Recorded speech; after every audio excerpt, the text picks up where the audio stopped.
Titans General Manager Jon Robinson joins us here at St. Thomas Sports Park, taking a break from what I think is your busiest first 48 hours in free agency since you became the GM.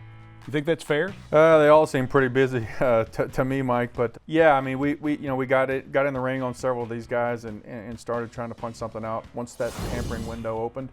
And really excited about the players that we've been able to add to the football team this week. Clearly, guys, you had targeted for needs. Let's start with what you did at wide receiver. Adam Humphries, receiver from Tampa Bay, 76 catches last season, and a guy that you knew well from your time with the Bucs. Yeah, I mean, he came in as a rookie tryout guy and earned a spot on the 90-man roster and went into training camp, and he was a tough guy to cover that season as a rookie. Ended up on the practice squad and then, just kind of built on that year after year. Extremely hardworking. He was a guy that would stay after practice and run routes, catch footballs off the jugs machine, whatever he needed to do to improve and try to get better. He'll help us in the slot.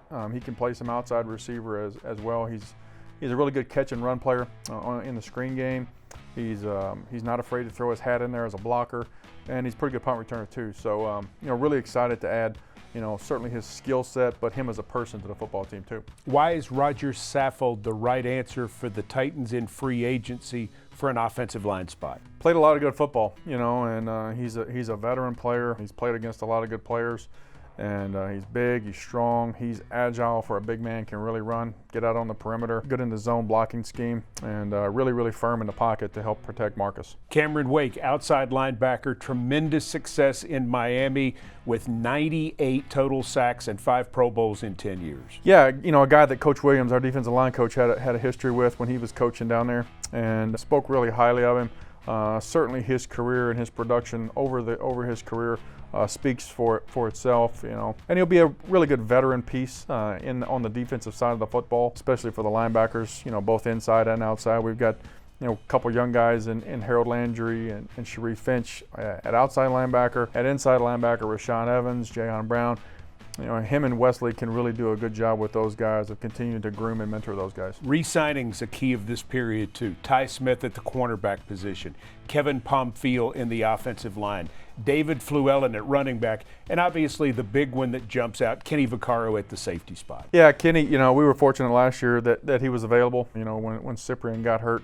And stepped in and kind of took the reins and rolled, and really excited that we were able to get him back. And all those guys you mentioned, whether it was Kevin, he's a versatile piece that can play a lot of spots. Ty Smith was having a really good training camp. He's certainly been a proven special teams player for us in the past before the injury last camp.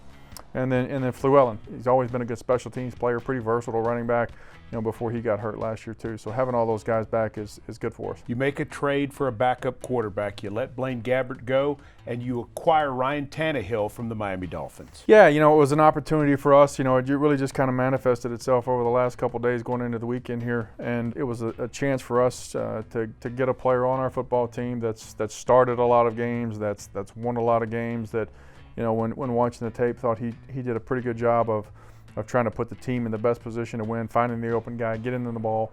He'll come in here as the backup. Marcus is our starting quarterback, and he'll really help Marcus and push him and compete with him, but be there to help him continue to develop his career as well. And guys always depart during this period of time. It's the business of the NFL. You decide to let starting right guard Josh Klein go. The thinking behind that? Yeah, Josh has really played a lot of good football for us since we claimed him after getting released from the Patriots. He started a lot of games. He's battled in there. We re-signed him last year. We were looking at a little bit of different role for Josh. I got the utmost respect for Josh. He's a tough guy. He cares about his teammates. Football is important to him, but we just couldn't really get any resolve to the situation, so decided to move on. 48 hours in, do you almost reset the deck now as the second phase of free agency gets ready to commence? Yeah, that's probably a good way of putting it, Mike, is, I'm still getting texts and calls from agents with guys who don't have homes yet. And, looking at that and seeing, does it make financial sense for us to make another move, or, are there players in the draft that we can target at those positions? So taking stock of that, that second, third, and fourth wave of free agency. You are never fully satisfied, but are you somewhat satisfied with what you've been able to get done in the first 48 hours of free agency? We hadn't played a snap yet, so we'll see how it looks when the guys get back here. You can add one or two pieces. It's the same thing with the draft. Everybody's excited about draft picks. Everybody's excited about free agent signings, but it's about the team. It's not about one individual player coming in and doing something. It's about those guys meshing with the other guys that are on the football team and us going out and playing as a team. And as you're battling through free agency, you're still 6 weeks away from the draft, pro days, lots of work, just furious activity here at St. Thomas Sports Park. Yeah, we've already hit a couple pro days. The draft's right around the corner. We've got a few more to hit over the next few weeks. We've got some visits coming up with the prospects that are coming in, get to spend a little bit more time with them. And then coming to Nashville. The draft's going to be here. We'll be bunkered in the draft room upstairs, and hopefully we get the picks right.